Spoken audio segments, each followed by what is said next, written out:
My guest is the co-founder and CEO of Movopack. He's passionate about transforming packaging to be more sustainable. Our packaging can be returned, so it doesn't get recycled or it doesn't go to landfill. It's returned and is reusable. Together with his team, he's on a mission to provide reusable packaging solutions for e-commerce. So we're very proud to be here today to tell this story. My name is Alexander. I'm part of the people and culture team at Greiner. Greiner Talks. We talk transformation. Listen in and get inspired. Welcome, Tomaso Torriani. Thank you very much. Thank you, Alexander. Thank you for having me. Tomaso, we are connected online from Vienna, Austria, across the Alps to Milano in Italy. How are you and where exactly are you at the moment? I am very well, thank you for asking. I am in my office in Milan, very close to the central station, if you're familiar with the city. And it's just a normal business day for us. As our listeners can't see you at the moment, how would you describe the Movopack offices? Haha, very good question. A little bit messy, if I have to be honest, at the time. We are around 10 people, so we're still a small team. But we will grow substantially in the following year, so we plan to double our team members during this year. We have team members doing actually everything from marketing, sales, finance, so we're a pretty diverse team, actually from all over the world. So we are a few Italians and then all the rest from everywhere. Tomaso, before we are diving into the topic, learning about your business, you have founded Movopack together with two lifelong friends, Alberto and Andrea. Starting a business with friends, is that something you would recommend? Good question. So it's much better than I first expected, if I have to say so, because you really trust the people you work with. First, it's a matter of trust, which you have the utmost for your friends. Then it creates, I have to say, within the company, a culture and let's say an environment which is very familiar, which is very friendly, so it's very fun to work in. So it's a great landscape for things to happen. So I definitely suggest to do so. Obviously, keep an eye on when things don't go well, because then obviously all the problems tend to get a little bit bigger when you treat friends, not only professional colleagues. But we have to say, one way or another, we were very successful. So for us, it's working very well. Tomaso, I have mentioned that Movopack provides sustainable packaging for e-commerce, but there is no one who could explain it better than you.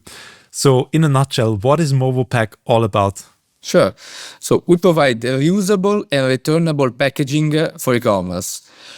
We provide a solution which comes both in flexible and rigid structures, depending on our clients' needs.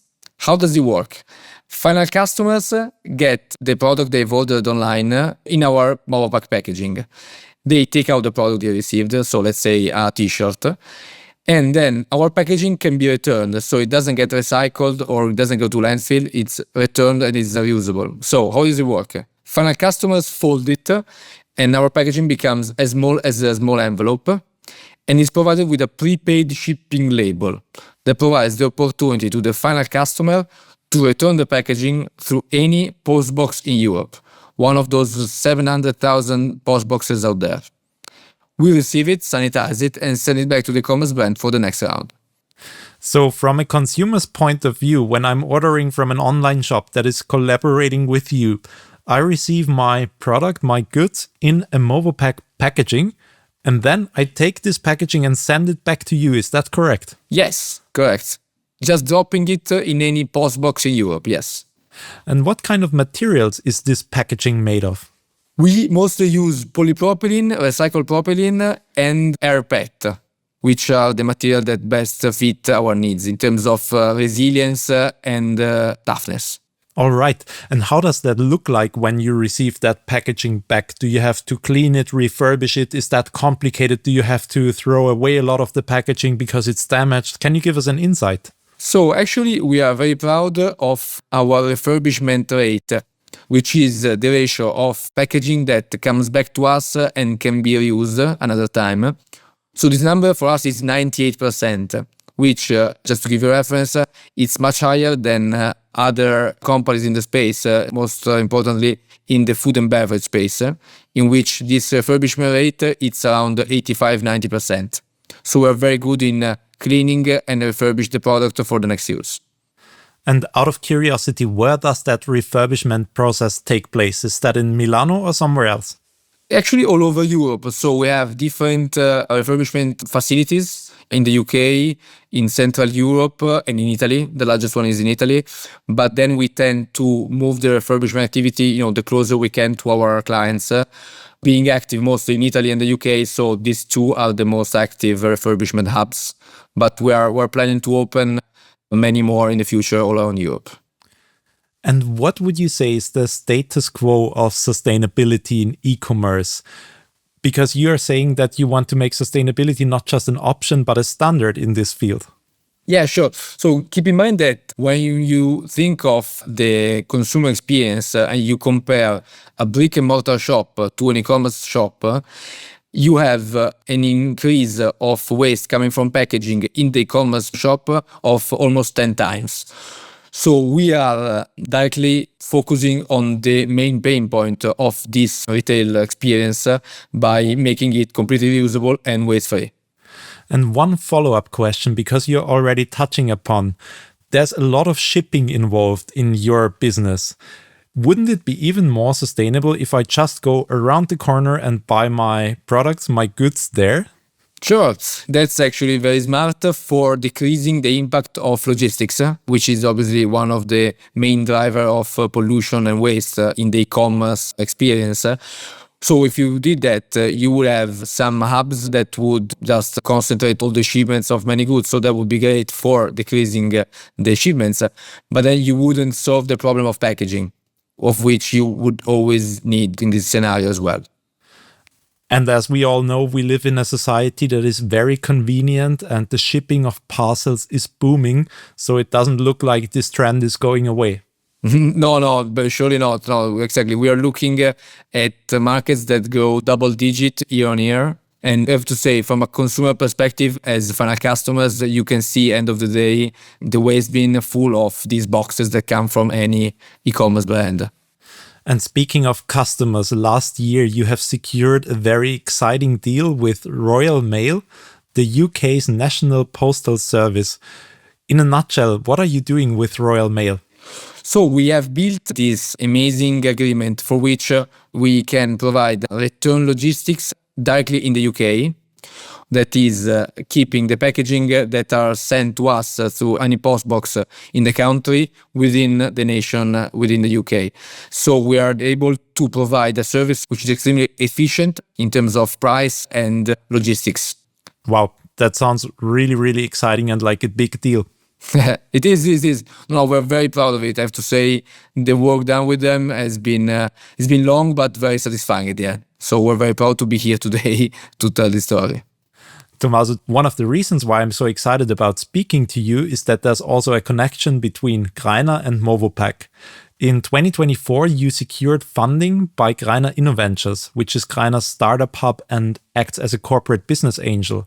How did you manage to get that funding? So we have been in contact with your colleagues from Greiner InnoVentures from late 2023, from a very long time. Just keep in mind that this kind of relationship takes a long time to build. So we have been working together for a long time. And I have to say that Greiner has been very helpful in providing the first soft commitment and also hard commitment to our round, which put us in a position then to find a lead investor and actually oversubscribe the round during the last year, which was great. So I have to say we're very grateful of the work done with Greiner InnoVentures. And how does your collaboration with Greiner look like on a daily basis? Do you have regular meetings? How does that look like?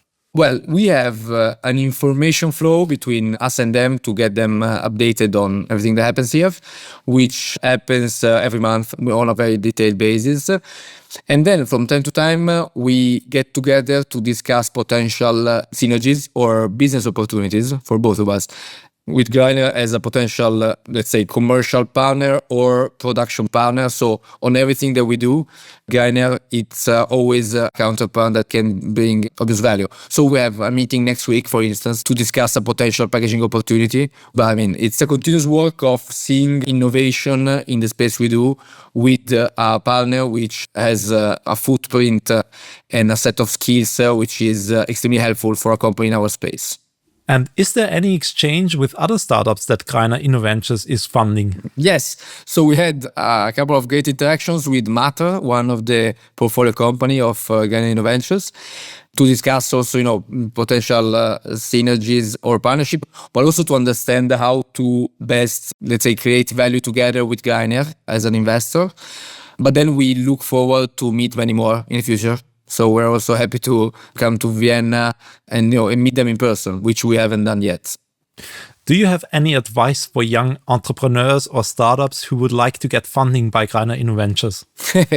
So I might have many. So one of them is to try to really get into the research in understanding what is the final value of what you're building. So just make sure that you're doing something that has a great long-term potential for a company like Greiner, so that there is shared interest in what you're doing.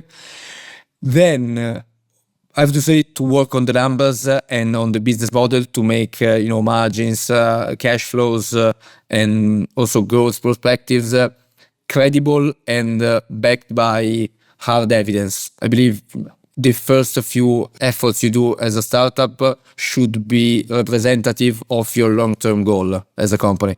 So there's a lot of hard work behind this successful corporation.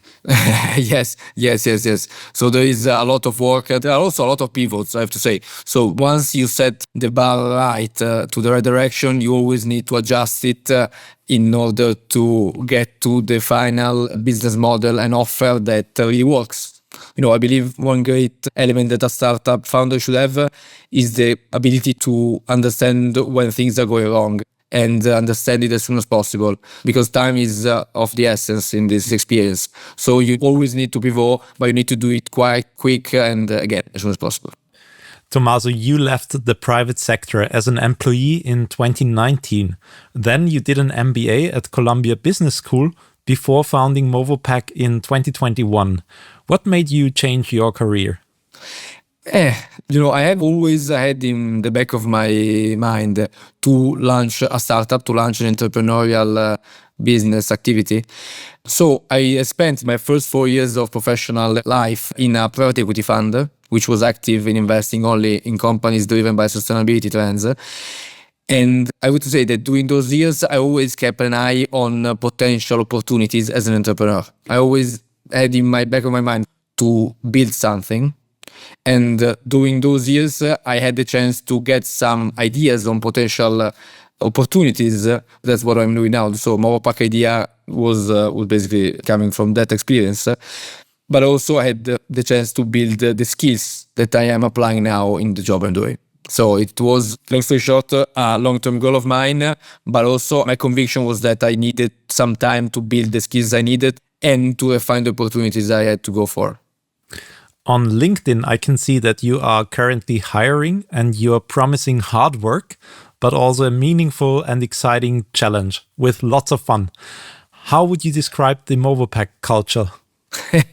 No, good question. So we, as the last thing you said, I would say fun. It's a trait that really reflects us as a team.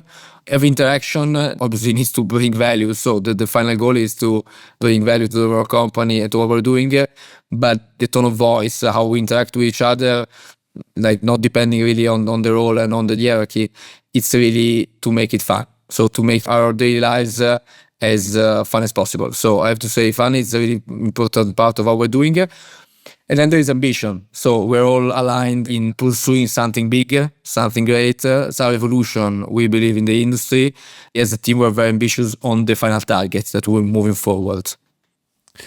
In the European Union, around 13% of the working population is self-employed. The vast majority, 87%, is employed by someone. Out of your experience, what is the biggest difference between these types of work, self-employment versus regular employment? Well, self-employment requires having a little bit, the guts to withstand also long periods of uncertainty, because it's impossible to start with something that has the legs to walk from the start. So you need to have a little bit of the guts and you also need to be lucky enough to be in the position to take a risk for quite some time. So you can work on it by building this opportunity for the years before. That's an option, obviously. And then one trait for being an entrepreneur is to keep your, let's say, work should be a priority for you in life as an activity. So you shouldn't work as, work is not something that, fills up part of your day, but you want to end up with it as soon as possible, but should really be something that drives you, that makes you happy and makes you have fun, or keeps you alive and keeps you interested and excited. So I believe those two elements are very important.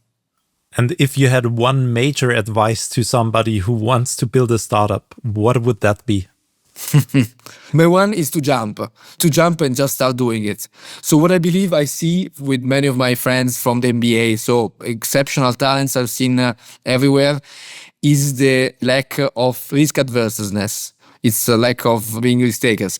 So I believe people should jump much more, to take more risks, and then find how it is a great life. It is also a great opportunity for a professional perspective. Tomaso, there's so many things we could talk about, but we're slowly coming to an end of this conversation. So before I let you go, I would love to wrap it up with you. Okay, great. Greiner Talks. Let's wrap it up. I get inspired by my co-founders. We need to start Building. Let's talk about Let's talk about the future. what I wish for. What I wish for is greatness. Your message to the world. I would say be brave and take risks. Thank you so much, Tomaso. Thank you for this positive ending to our conversation. Thank you. It's been a pleasure. And thank you everyone for listening in. Have a look at movopack.com if you want to learn more about sustainable packaging, and have a wonderful day. Visit Greiner.com. Share your thoughts and let us know who you think should be our next guest. Greiner Talks. Subscribe now.